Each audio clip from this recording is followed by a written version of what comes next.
sila mga bago. Kaya sabi ko, I requested Ma'am Thelma, pwede maisama namin yung mga bago namin ditong technicians. Sabi ko para makaranas sila ng ng mga kung ano yung ginagawa ng mga farmers. Sabi ko para ma-upgrade yung knowledge and skills nila. So buti naman pumayag naman si Ma'am Thelma.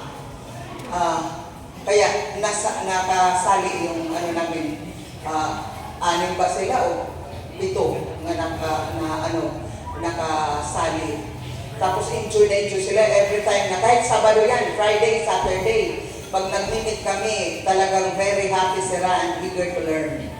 Ako rin, kaya nga andito ako kahit yung part ko dito is just to acknowledge and to congratulate you people. Ini nga, eager din ako na ma-witness yung, ang ganda ng nyo ngayon dito, may parang carpet pa kayo. Ang galing ni Ma'am Thelma. So yun lang, yung congratulations sa mga rice specialists na out of 30, 26 na lang kayo. Saka napansin ko kayo kahit nag-itim kayo, magaganda pa rin kayo at saka diba? Sabi ko, magagaling talaga to. Sana wag niyong itigil yung yung challenge. Pag uwi niyo sa kanya-kanyang lugar niyo, sana din niyo, i-aplikan mo yung natutunan ninyo sa training. Saka sa mga mahal nating mga farmers, especially in Katarman,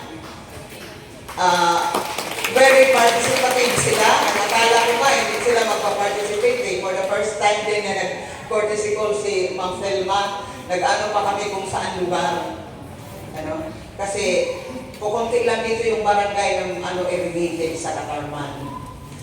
Kaya nga, yung kung sana mabigyan kami dito, kung sabi ko nga, kung nandito si Ma'am Cynthia, makahingit kami ng kung mabigyan kami ng project about sa irrigation. Kasi yun ang problema namin dito sa Katarman. Kailangan namin ng irrigation. Sa mga farmers sa Bubon, bilang Katarman congratulations. Congratulations sa inyong lahat.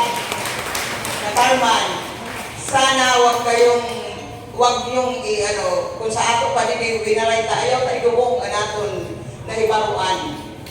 Ato ini siya impart sa naton mga kasi para guma. Pag-start ka sa iyo mga membro sa asosasyon, then ngadto na sa ibang mga associations. Yun lang. Thank you very much. Congratulations. Thank you, ma'am. Andito rin